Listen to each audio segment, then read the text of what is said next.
Exception, Blacklisted Podcast. All right, welcome to the podcast, guys. This time we have Meredith from Maximized Nutrition on our podcast. What's going on, Meredith? Hey, not a whole lot. Nice to be on here with you guys.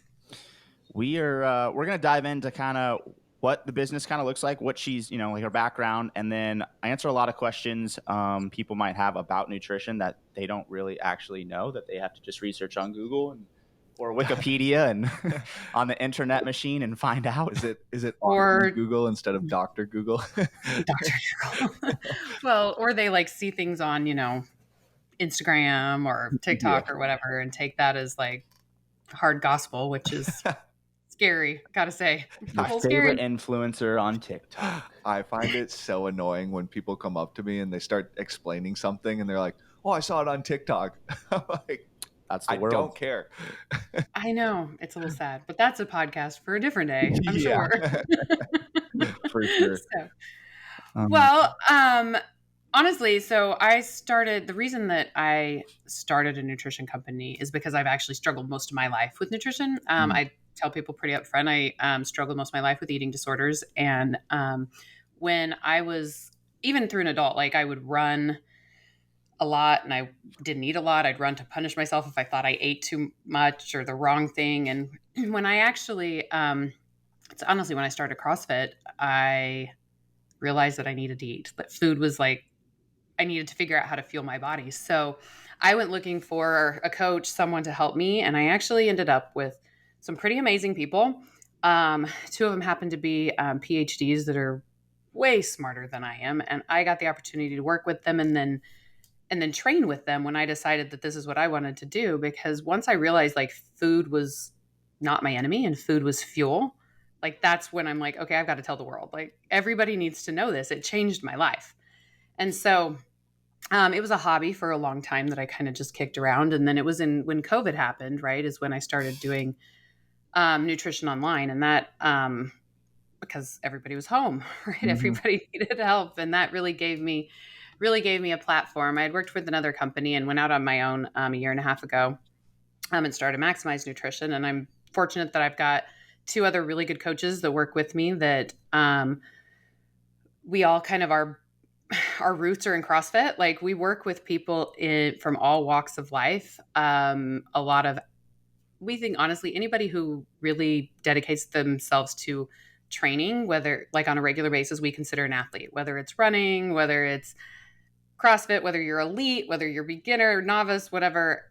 So we treat people like athletes because our bodies need to be fueled, and we're not telling people they're on a diet or they're not. We're just teaching them how to fuel their body and honestly how to do it for the rest of their life. Because I always joke with people that if they need me for the rest of their life, unless they're like elite athletes, then I'm probably not doing my job because I'm not teaching them what they need to know. And so we do one-on-one coaching. My philosophy with comes from a coaching background because I've also coached CrossFit and Olympic lifting. I coached volleyball and basketball for years. And so it's that one-on-one, that coach that you talk to every day, that coach that sees you on a regular basis is going to know how to help you. It's going to know what you need, is going to see the little things, the little details that you're not going to pick up if you only see them once a week or a couple times a month. And so we have daily contact with our clients so that we can really see what's going on and help them adjust and modify the plan that we gave them, or the little things that help them with sleep, because we take a lifestyle approach too. That's the other thing, is there's so many other things that affect your health, not just food. I mean, especially if you're training and especially if you're trying to be an elite athlete or you train a lot, or compete in any kind of sport. I mean, sleep, stress, hydration. I think we're going to talk about supplements and stuff. There's a lot of other things that really affect how your body is going to respond. And it's important to look at all of those things, because you can have the most perfect nutrition in the world, but if you're not sleeping, Griffin can attest to this. If you're not sleeping, you're not going to get out of it what you would. Your body's not going to respond, right? Yeah. So that's kind of the basis of what we do and who we are. So my body hated me last week because I got like no sleep. I slept 30 minutes at a time for a matter of 4.5 hours every night. It was terrible. I bet you felt great. So like No. let's say a client comes to you and they're like actually dialed in on nutrition, but they're experiencing all these problems. Like how are you triaging them to figure out like what else might be going on inside of their life? So the first thing that we do when we talk to someone is we do like it's usually an hour video call when we start Mhm. working with somebody, and we ask them a bunch of questions. We ask them about sleep, we ask them about training, like in detail, like what are you doing, what time, how often, but how much sleep are you getting? Do you have trouble sleeping or waking up? What's your stress levels like?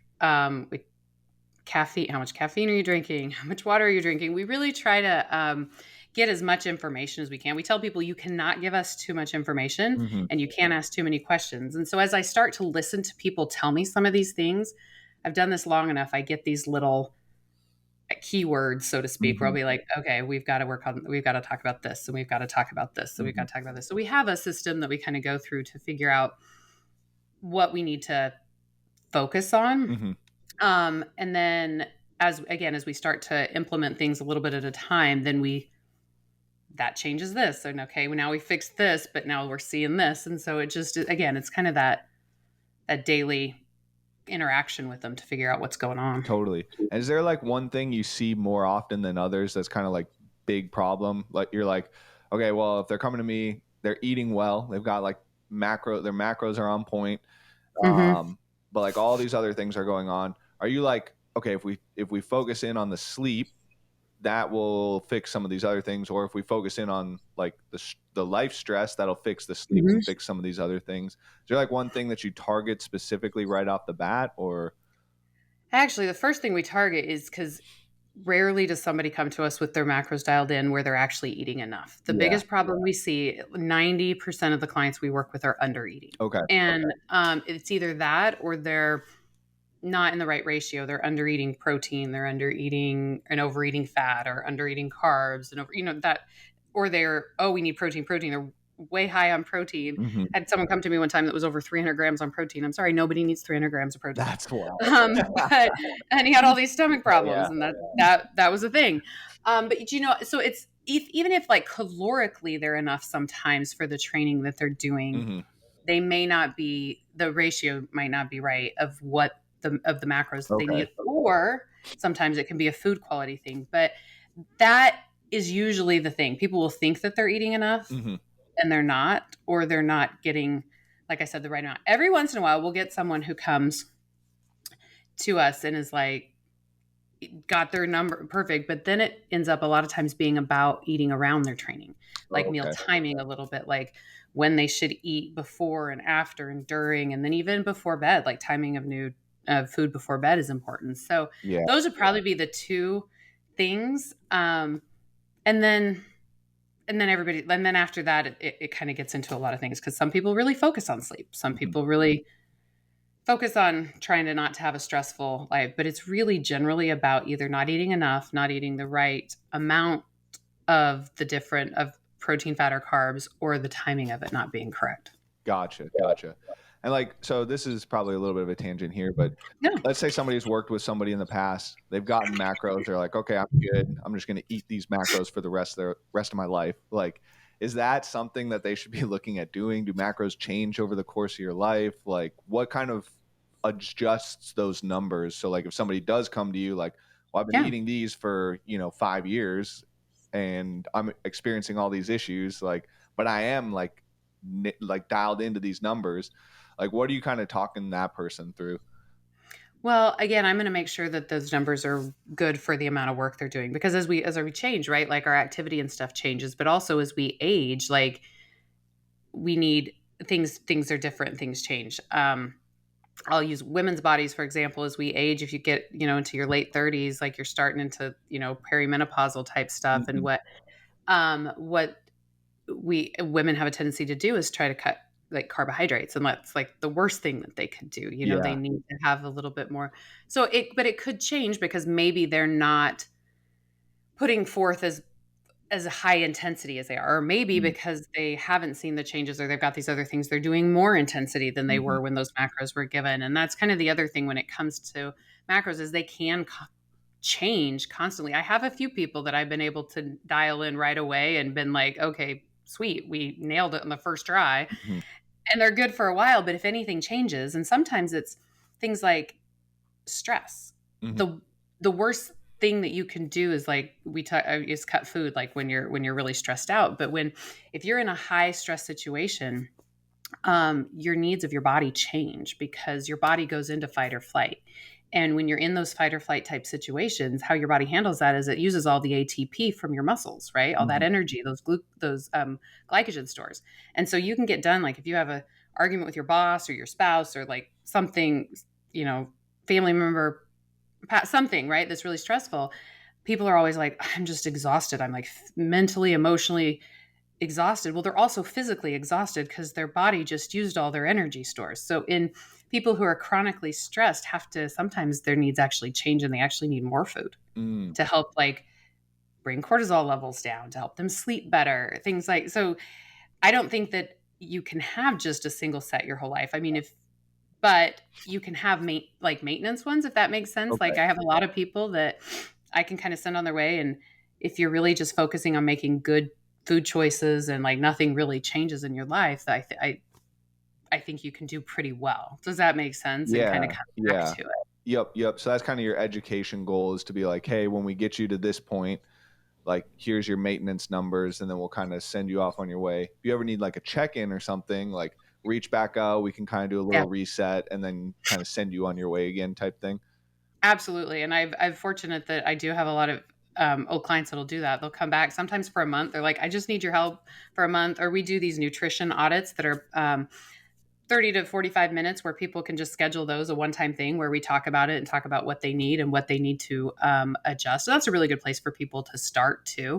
But honestly, for me, it's like I get all these like old friends that come back, like because I work with people and then they go away for a little bit and then they come back, something changed, and it's like, seeing all my old friends. So it's kind of fun. So that's definitely something that we try to, but also kind of help teach them too. So there are little adjustments that people can make themselves and kind of think. I really try to get people to listen to their body. And so that's one of the things, and Griffin, you can attest to this. So for those that don't know, I've worked with Griffin for a long time. And so I'm sure we'll pick on him a little bit in this podcast. But my goal is to get people to like listen to their body, because if we can actually listen to what our body needs and learn it, you're able to make those adjustments a little bit easier. And so the things that by having that contact with our clients every day, like we're telling them things like, oh, hey, look what happens when you don't get enough sleep. Look what happens the next day. Or, oh, when you're under a lot of stress, like this. And I mean, I'm trying to come up with a specific example, but those are people that like when you can actually learn to intuitively eat and listen to what your body needs, like that just is a game changer. Like you really, for people, then they can kind of go on and do it on their own for a long time, because they're like, yeah, I know when I'm really stressed out, like I know now what my body needs. When I'm really exhausted or I'm not sleeping, then I know what I need to change, that kind of thing. So it's also one of the things that we're going to talk about something called carb cycling, and we'll get into that a little bit more. But when we can intuitively eat, our bodies will naturally carb cycle. There are days that we will feel like we need more carbohydrates, and there are days where we'll feel like we need less and we need more fat. And if we can learn to listen and like really see what our body needs, then you'll naturally carb cycle. Yeah. I guess that is a pretty good segue to getting into carb cycling then. Yeah, there it is. Terrible way. Yeah. I know. Do you want to just give like a kind of a brief summary of what carb cycling is, how it works, and kind of like why you're so focused on it for athletes? Yeah, so honestly, there's a lot of different ways to carb cycle, and I tell people that even like something like having workout and rest day macros, like I know there are a lot of people, a lot of companies do that. That's even a version of carb cycling, right? The reason that you want to carb cycle, there are a couple of reasons. And the first one is that it improves your body's what's called metabolic flexibility. And your metabolic flexibility is your body's ability to switch back and forth between burning carbs for activity and fat at rest. And when you can switch back and forth between those, that's a sign of health. Like those are the people that can eat whatever they want. They're always ripped. They always train well. They always look really good. And it helps with things like insulin resistance and, things like that we find are common. Your body learns to use the fuel that you give it more efficiently. So you have what you need for training, and then you have, it will burn stored fat for energy while you're resting. So you have good body composition as well. So like I said, there are different ways to do it. We personally, the way that I learned and the way that I've found most successful and that I use with a lot of people, it's usually daily. Like we have different carbs, higher carbs and lower carbs throughout the week. And when we say low carb, I'm just going to throw this out there. We're not talking like crazy low keto, none of that, right? Rarely do we have someone under 100 carbs. Like there are people, women, especially if you got a tiny little woman, like sometimes her low day might be a little under that 100, but that's not usual. And on those lower carb days, you actually have higher fat.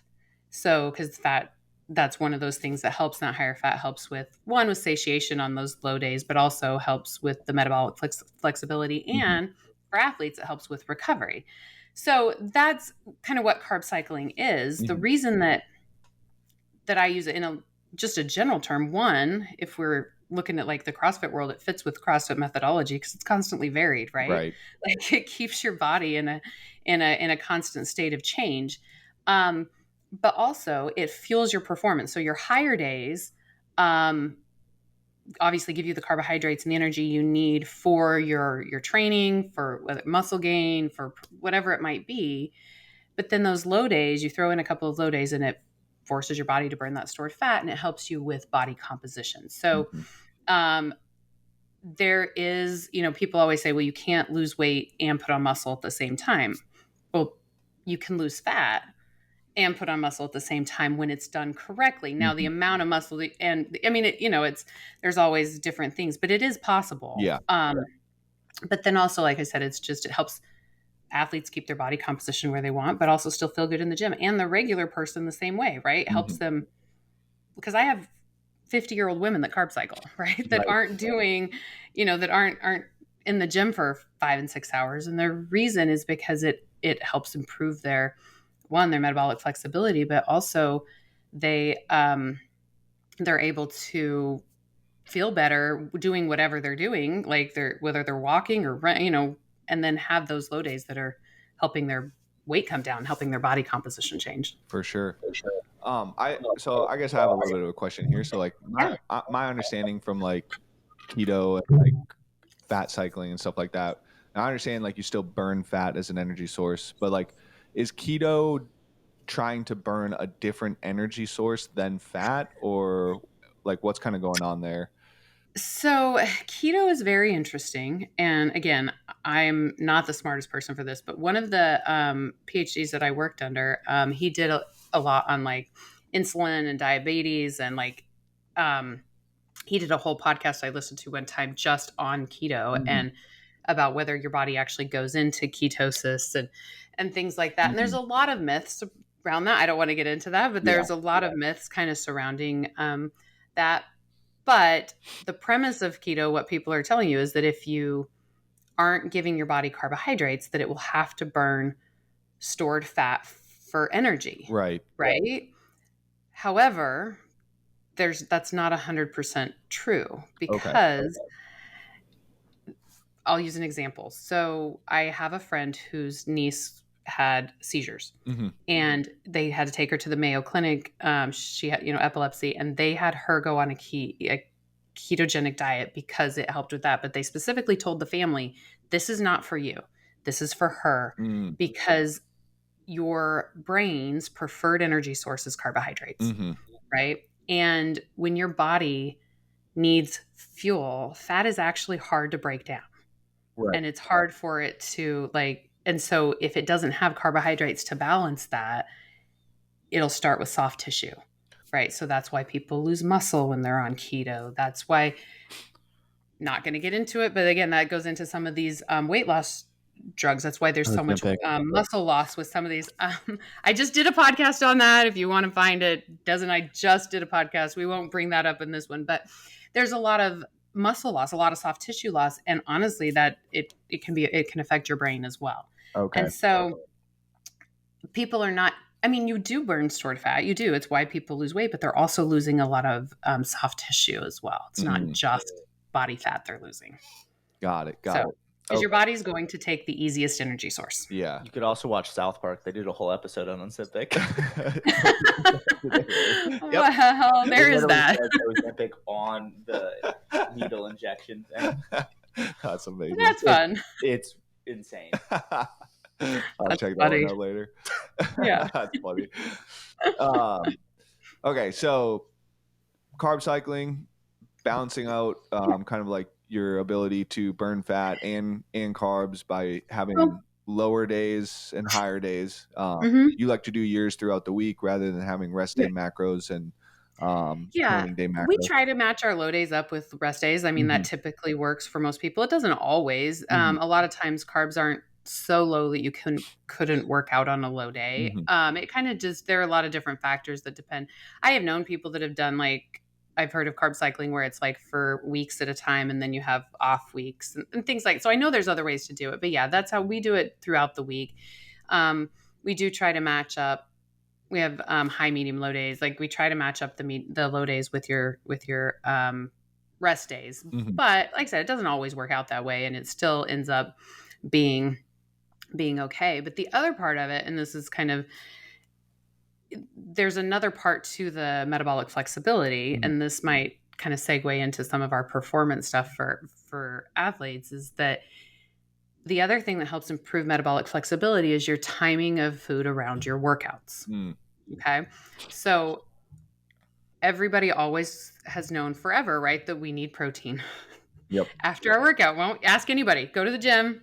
What are you getting after your workout? What do they tell you, right? I've got my protein shake. What's that old one? Chocolate milk was the big one back in like the back in the day. Yes, but it's protein, right? For football teams, by the way. Yeah. Football teams, chocolate milk. That's that's what coaches that there's like, just go chug chocolate milk. I still tell them that. So I ran half marathons, like, and they always had chocolate milk at the end, and I would have thrown up. I'm not kidding. If I'd have tried to have chocolate milk after. So if anybody could do that, kudos, right? Like, but the thing is like, you need more than protein. You need carbohydrates is what your body needs after workouts. And just protein really came from the bodybuilding world, right? Like, and we can get into like protein synthesis and all of those things, but most people need carbohydrates because you just used all the energy stores in your body working out. And we'll talk in a little bit about workout, intra-workout and pre-workout and all that, but post-workout, your body is looking to replenish those energy stores. And if you don't give it carbohydrates right away, then your body will spend the rest of the day only burning the carbohydrates in your system because it's still trying to replace those energy stores. So it won't switch to burning stored fat for energy. Okay. And so if you will give your body carbohydrates right after, as a general rule, I tell people 30 grams. That's not for everybody. It's just a general rule. It works. Some people need more than that. 30 grams of carbohydrates. If you want to put it with a whey protein shake, that's fine. But if you just don't want to mix your carbohydrates with fat or something like a protein, like a meat, like that's going to slow down the digestion of those carbohydrates because your body wants to replace those as quickly as possible. Okay. So we say quick carbs. I mean, this is where you see people eating gummy bears after workouts, right? But it doesn't have to be gummy bears. It could be, honey is good, oranges, fruit, applesauce is the one that I tell most people just because it's easy and it's like put it in your backpack. But like we're talking, you're changing your shoes, putting your stuff together, you should be eating. It's that quick after your workout. And then I tell people usually to wait about 30 minutes to get their protein or fat. You can put it with a whey protein shake because whey protein does digest fairly easily and quickly and doesn't slow down the digestion of the carbohydrates. But typically I tell people just to do the carbs and then wait a little bit and have their protein. But does that make sense? Like that if your body doesn't get those energy stores replaced, then it's not going to switch to burning stored fat. So that's one of the other things that you can do to improve your body's ability to burn fuel. Is there a window? I know that was also a big thing like back in the day. Is there like a window you need to try and hit or? I tell people as quickly as possible, but definitely within the first 30 minutes because you're going to get hungry. Yeah. More than anything, because you're going to get hungry and your body, you're going to want to eat more than just quick carbohydrates, right? And so then you're going to eat fat or protein, and that's going to slow down the digestion. So getting them in right away is the most effective. I wish honey bottles put servings all the way down the side of a bottle like they do ounces.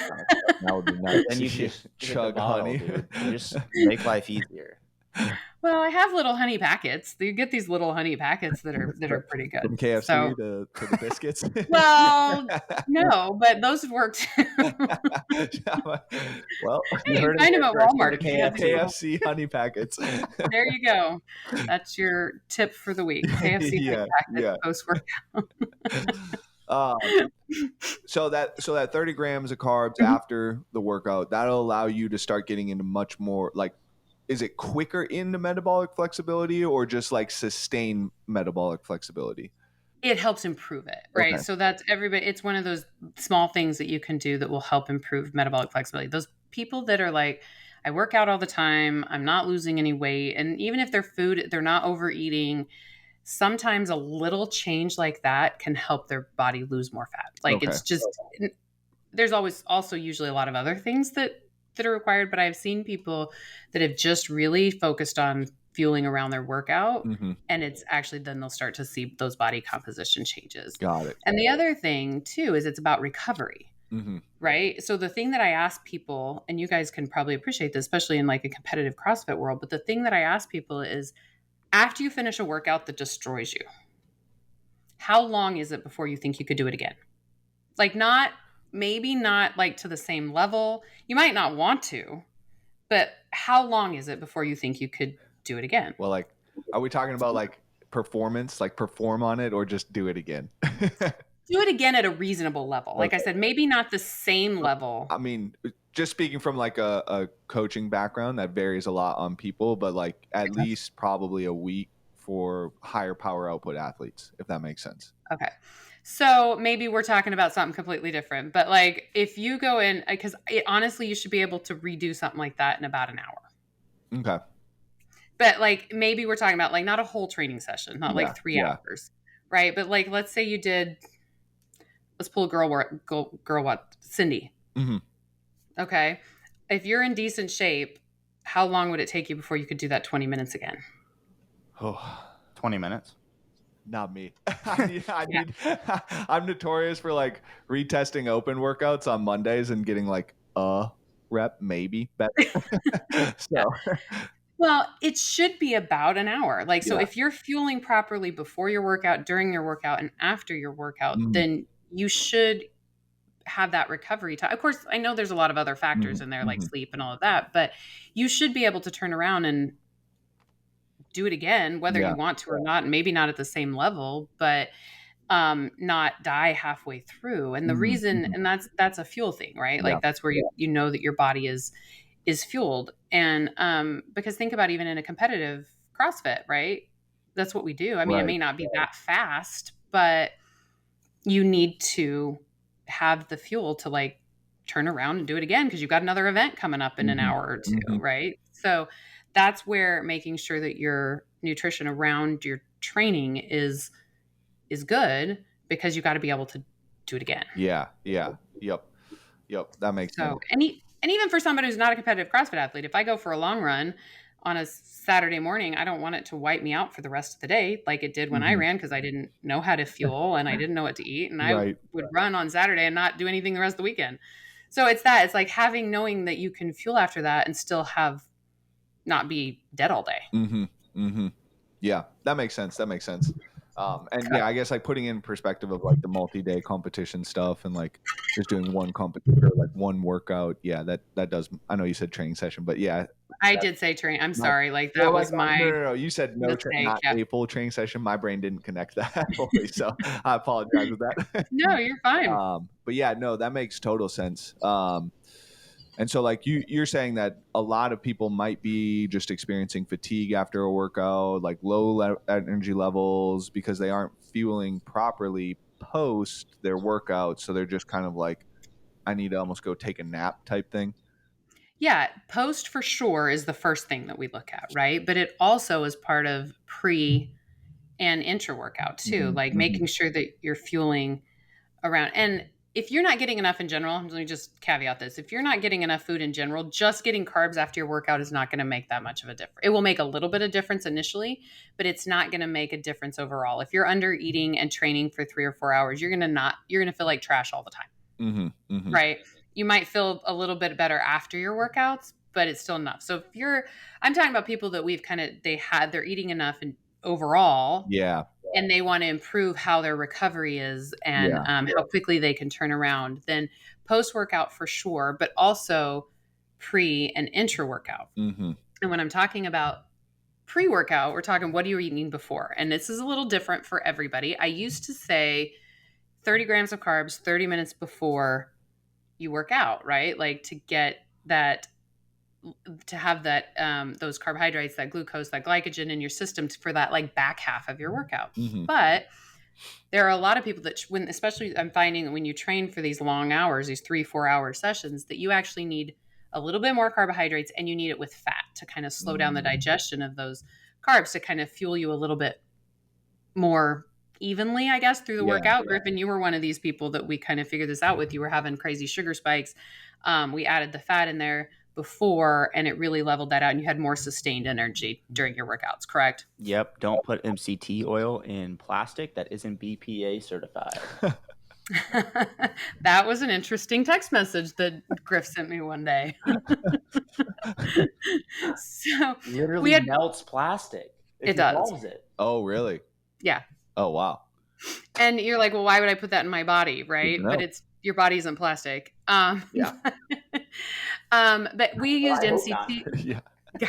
What was that? Said, I hope not. I hope your body's not plastic. But we used MCT oil for Griffin because it was easy, and it's a medium chain triglyceride. Like it's a good one. It helps with fat oxidation, but it's also just easy. Coconut oil is a simple MTC oil, right? Mm-hmm. But putting that with some carbohydrates will slows down the digestion of those carbohydrates without you feeling super full or heavy, right? But Griffin sent me a text one day and was like, "Hey, does MCT oil dissolve plastic?" I'm like, I don't know. I didn't know this. And so I looked it up, sure enough. And then I get it. He goes, well, funny thing, I totally ate some plastic yesterday. Oh, wow. It dissolved literally the top of my cup. Not the whole, the inside of it, that the grooves, the whole thing was gone. The top just popped off. Dang, that's wild. Right? So well, it works. Obviously, it's you have to have the plastic that's kind of like BPA. So basically gasoline plastic. Yeah.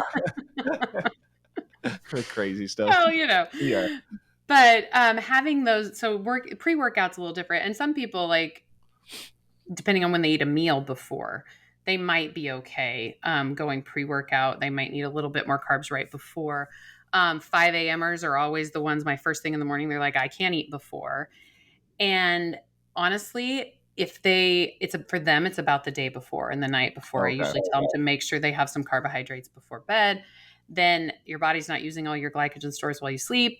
So they're usually okay. Sometimes I'll tell them to get some liquid carbs in, that they can kind of sip on during their workout if they need a little bit extra. But for those that say there's no way I can eat at 5 a.m., you're probably okay as long as your nutrition the day before is okay. Okay. Yep. Does that make sense? Yeah. And then if you're training for more than 90 minutes, you need something intra-workout because your body has completely depleted all of its stores. So if you're working out for 2 hours, I'm telling you probably every 45 minutes, at the 45-minute mark is probably when you need something. And that, again, it can be a liquid carb like Gatorade. Sports drinks always get a bad rap. People are like, there's so much sugar in them. Well, yeah, that's the point, right? They've got electrolytes, but they're also, there's a reason that they were giving them to, the Florida football team, right? Right. The Gator, right? So that's why, it's because it had those carbohydrates in it. And so a liquid carb or, applesauce, some people can eat during training. I never could. I did honey. I've got individual little honey packets. That's what I could do. But also you see this all the time with runners, marathoners, right? People who run long distance, they're about every 45 minutes, they're doing a gel or something like that. And I did that even before I knew anything about nutrition. I ran my full marathon, 5 little gels, right? That's what I did. But having that intra-workout helps your body, one, be able to perform the whole time to where you still feel good at the end and you can still push. You have that extra gear at the end of your workout, but also helps like just with recovery too. Yeah. That makes sense. Okay, so you kind of just threw a lot at people there. I know, I'm sorry. No. It's awesome. I think one thing that happens though is a lot of people start hearing all this kind of like cool stuff, but they might be like calorie deficit, not have the right macros. So like, when do you start implementing this stuff with people and like starting to like, start teaching them about stuff like this? Honestly, if someone is under eating, the first thing that we do is just get them eating enough, right? Like we'll talk to them a little bit about changing, especially if they're high performance athletes that are training for 3 and 4 hours. We've got to talk about it sooner rather than later. But for our everyday athletes, I probably don't talk about it until we've been doing it for a couple of weeks, just to give them an opportunity to get used to eating enough food. Unless one of their concerns is that they don't feel good in their workouts or they don't feel good after their workouts, right? Like we'll address that. But a lot of athletes that are eating a decent amount, but they're training 3 and 4 hours, we've got to fix that right away. Okay. Because otherwise they'll start to feel better just because they're eating more, but their training might still not feel good. Especially if they come to and that's what their main concern. So it's the answer to your question is it depends on the person. Yeah. Right. which is really what we try to do, is take everybody as an individual. But the most important thing is to make sure they're eating enough first. Okay. And then kind of make sure that they're getting the timing around training better. Got it. Okay. Sweet. But if someone were to come to me and say, what is like one thing that I could do to improve training, I would tell them to get food before and food after. That's just one thing I'd blanketly tell them. Yeah. And like for them, is it as simple as starting off just literally eating anything before, or are you like, I say 30 grams of carbs 30 minutes before and then 30 grams immediately after. I call it my 30-30-30 rule. But 30. It's not a hard rule because not everybody's the same. Some people need 50, some people need fat, But if you want to try something, 30 grams 30 minutes before your workout and then 30 grams of carbs immediately after is a great way just to start and see how you feel. Awesome. Yeah. Is there anything else that you kind of want to touch on with carb cycling stuff, or? No, I mean, we can touch carb cycling and performance nutrition kind of all in one. That's like you said, it was a lot of information for people. So yeah, no, it was good. I think kind of maybe one last little thing here, and I think this is something that everybody just like harps on, and there's always new things of this popping up on Instagram feeds for ads all the time, but supplements. What are some supplements that you recommend to people? And we just had a call, and you had recommended some stuff for me right off the bat. So like, what are some things you recommend people like take and like stay away from, or stay away from? Yeah, absolutely. So we honestly don't recommend a lot of supplements. I'll just say that. And we are not affiliated with anybody. We don't have a partnership with any kind of brand or anything like that. I just want to throw that out there. But there are a couple. And the first one I always ask people about is creatine. Creatine is the most studied supplement in the world. But they are finding more and more benefits to creatine. And one of them, you and I talked about, Kyle, is that it can actually help heal and prevent traumatic brain injury. So again, one of the PhDs that I worked with that I know that I still go to when I have questions about certain things, he's done a lot of studying on creatine, and they're just really finding that it is very helpful for traumatic brain injury, to heal and prevent it. So our athletes in general, but football players, our military, people that have like suffered car accidents, concussions, all those kind of things. But also they're finding that it's helping with cognitive function as we age. So I'm not saying that it can prevent, dementia or Alzheimer's, but they are proving that it will help with cognitive function. So I honestly believe everybody needs to be on creatine. Women, I will say, are really steer away from it because they're afraid it's going to make them gain weight or get muscly like men. That doesn't do that. that creatine, it just doesn't, but it pulls more water into your muscles. So you can start taking creatine and your weight might go up a little bit, right? That is a true fact, right? But it's not going to keep you from losing weight if that is your goal. It's not going to make you gain a bunch of weight. But creatine is it's good for helping you keep muscle as you age. For athletes, it helps with ATP production, right? So it's going to help you have a little bit more energy and feel better in your workouts, give your body what it needs to build more muscle. It's not an anabolic steroid. It's not putting on muscle for you, but it's going to give your body what it needs, the tools that it needs to be able to put on muscle. But again, it just helps. There are just so many benefits to it that I really think everybody should be taking creatine. And I usually say it's creatine monohydrate is the most studied. And 5 grams is a regular dose. You'll hear things if you really get deep into it, hear about loading doses and you need to have, so much before. And from I'd say probably 90% of the population, maybe even more, just sticking with the 5 milligrams of creatine every day and being consistent with it is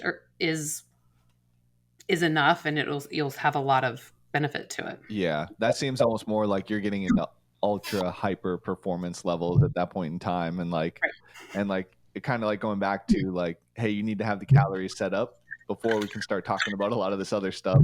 I think same thing, like, hey, you need to be consistent with the creatine before we can start getting into kind of the nitty gritty of timing of it. Right. Exactly. The other one would be magnesium. So magnesium is good because it helps people sleep. I have a lot of people that really struggle with sleep, and you hear melatonin and you hear all these other things. Magnesium is great for that. I've had people that have gotten off of taking like Tylenol PM and all these other things just by taking magnesium before they go to bed.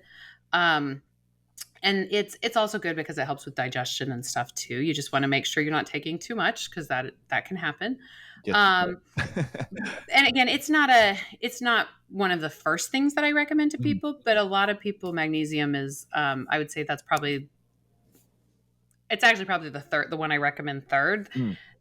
The other thing that I really recommend for people more lately, as I've learned more and I've done more studies and stuff, is a really good probiotic. So your body needs, a lot of it is, I'm noticing it honestly with women as we get older. We do work with more, I'm talking about women. We work with men too, just so you know. Yeah. I know I keep saying things about, but women as we age, like it gets a lot, or things get all sorts of crazy. But as your body like has a hard time with processed food, and we're finding that that's causing a lot of issues in the gut. And as I'm sorry, excuse me. Are you good? As women age, we talk about menopause and stuff, they lose hormones, and some of those hormones help with digestion, right? Like, and so having a probiotic that's helping your body have the right enzymes and all the right bacteria and stuff that it needs just helps your body process food better, and it helps you feel better. And I've had women that have struggled to lose weight, and when we add a probiotic, now they're actually seeing those results because that was the missing piece. Yeah. But it's also things like if your body doesn't have the right digestive enzymes, you're not going to digest protein as well, right? They've done studies where they have people take digestive enzymes right before they have protein, and their body will digest the protein and have more amino acids in their system after. But you can do that with a good probiotic. You don't have to take some special digestive enzyme, right? That's what a good probiotic will help your body produce those digestive enzymes that'll help your body digest those. Does that make sense? Totally. Yeah. And so that would be probably the third one that I would recommend as far as like what most people probably should be taking. Beyond that, obviously there's protein supplements that are fine. I just tell people not to have more than 2 in a day. They probably really just 1, because we really want you to get most of your nutrients and stuff from food. Right. But there's a lot of other things out there. I mean, people talk about beta-alanine and BCAAs and all of these things, and they're not bad for you. And there's all sorts of studies on you can see both ways. Yes, it helps. No, it doesn't. And I just, those kind of become personal preferences a little bit. Your body's going to, the BCAAs, your body's going to get rid of anything that it doesn't use. So it depends on how much you're actually digesting, that kind of thing. Beta alanine, I can't stand because I don't like the way it makes me feel personally. but I know people that love it. And if you like it and that you feel like it works for you, Yeah. that's great. It's what baking soda, baking powder. Yeah. I think it's a same baking soda. Yeah. It's supposed to have the same lactic acid buffering effect as beta alanine does. Yeah, but you guys want a tablespoon of baking soda? I have done that before. I've mixed it in with water. I can't say I noticed anything. But this is also years ago. You didn't do the proper loading phase. That's right. You didn't have a loading dose. That's funny. Go ahead. Oh, I was just gonna ask. I had heard a couple years ago now that creatine, and you kind of touched on that a lot. But also beta alanine had some anti-aging effects to it. I don't know if you had studied that at all, or. I have seen that. That's not something I've spent a lot of time on, and Okay. I'm not afraid to admit when I don't know, because that's the other thing I don't know, and I have people way smarter than me that I can ask questions to when I don't know. But it's not something that I've spent a lot of time with. That's something that I actually probably should know, but I've seen that. I just haven't dove into the science behind it. Okay. Yep. So that's not one I have. People are just going to start chugging it because Kyle said anti-aging. I know, right? Anti-aging, yeah. Gee, anything anti-aging. Sometimes you have to be really careful, and I'm just going to throw this caveat out there. You have to be really careful with where you see stuff. I mean, I know a lot of people get stuff from Reels and Instagram and TikTok, but there's all buzzwords, right? You put anti-aging on something, and sounds like all of a sudden everybody's going to be looking at and I heard Winstraw's anti-aging. It probably is. Yeah, right.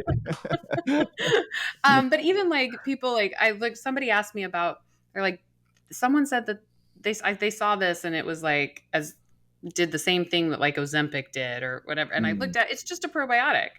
I mean, and I even looked at the ingredients, and don't get me wrong. I mean, if your digestion is good, there is it does help with the, with insulin resistance, and it helps, your body with those GLP-1, right? Receptors. Did I say that right? Yeah.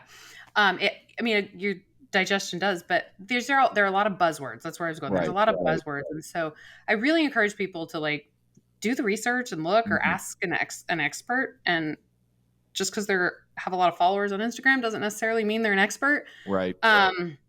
And there's obviously different, I like to go to the National Health Institute of Health website.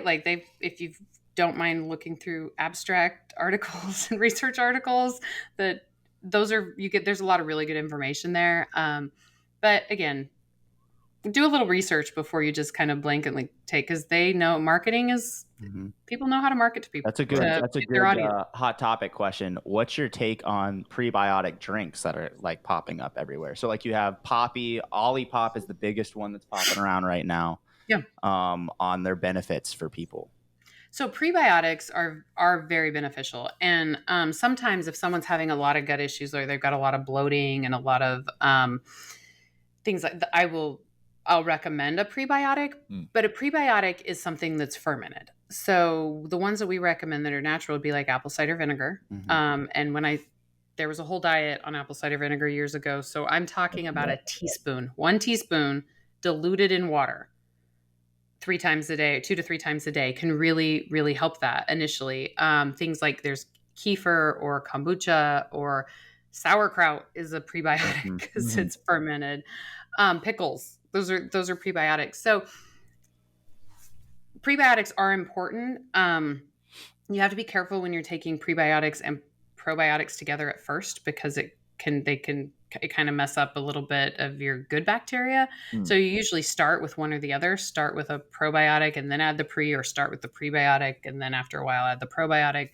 The one I take now is both, because I've been doing it for a while. But as far as those drinks go, I mean, it might just be that they're making them they're just more accessible, right? Like it's better. It might taste better than apple cider vinegar diluted in water. Yeah, I was gonna say, so what do you think about the people that are addicted to Olipop? Are there? They're good. I like them, but people are chugging them left and right. Oh, dang.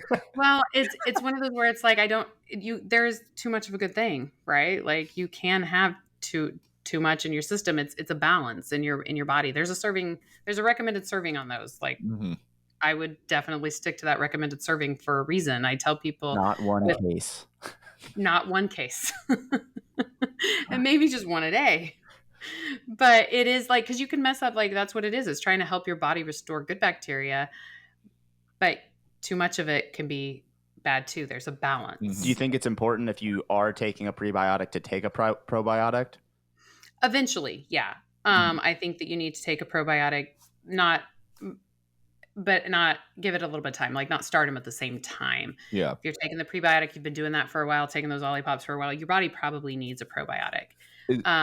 Kind of a little tangent. One of my clients that I work with, she works with the Bill Gates Foundation and she studies probiotics in the human body. And she's actually doing a study on what they can do to increase probiotics in infants, right? Because as an adult, the only way to actually like increase your probiotics where you don't have to take a supplement is by a fecal transplant.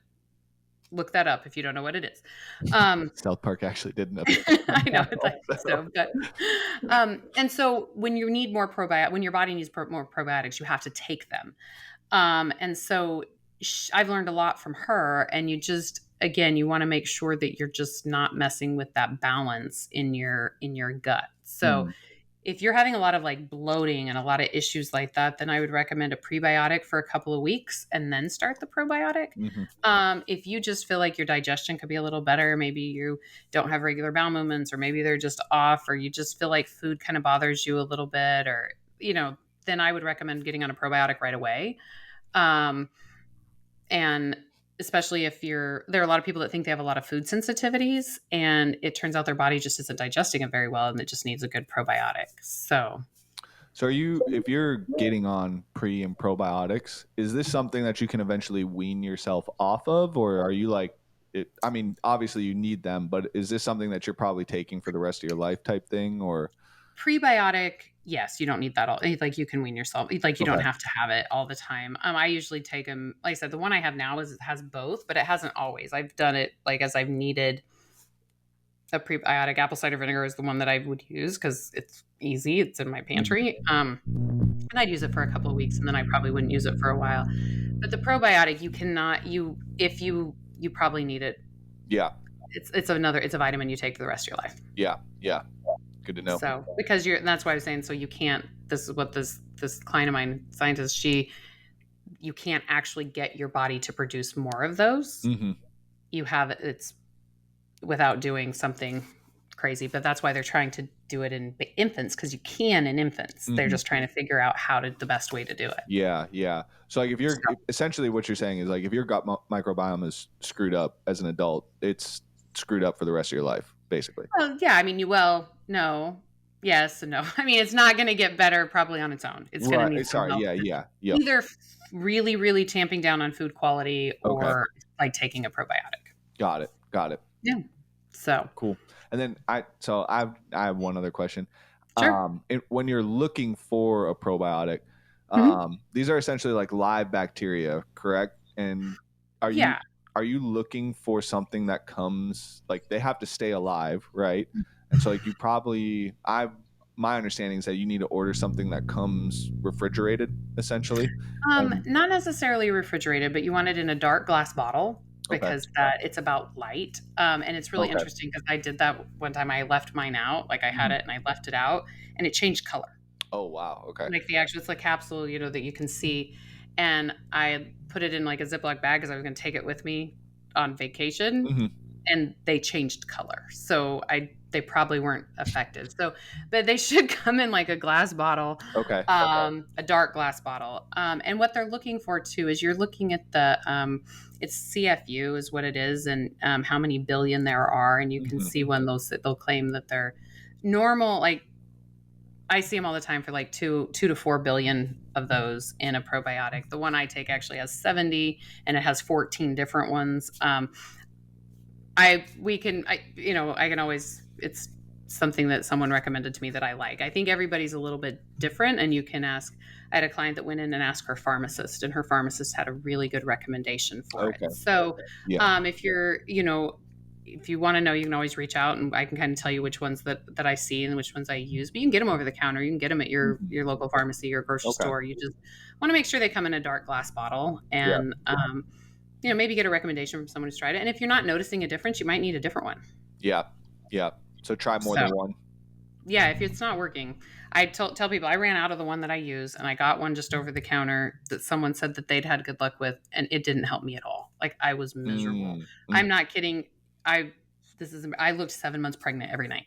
Oh, wow. Like, and I am not, I do not normally look like that, because it just didn't work. It just wasn't good. Yeah. Yeah. That's my own personal experience though with it. Yeah. But Yeah. just if you find one and you're not having much luck, I'd try a different one. Yeah. Good to know. So, sweet. That was a lot of information too. Yeah.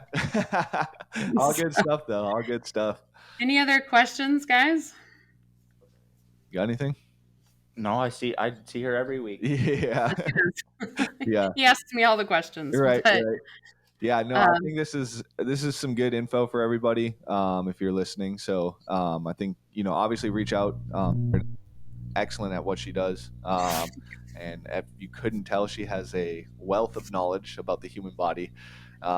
So yeah, thanks a lot for coming on, Meredith. Absolutely. And as a segue, I get to see you guys in person. Be in Atlanta for the Blacklist camp this weekend. So when we release this, you will have already been there. Yep. I've already been there, so that'll be fun. Yeah. So you'll probably see Meredith on our Instagram, or have seen her on our Instagram now. So well, thanks for having me, guys. I appreciate it. For sure. Yeah, thanks for coming on. It was a lot of fun. Thanks for telling the people what they need to know. Anytime. We'll catch you next time. All right. Thanks, guys.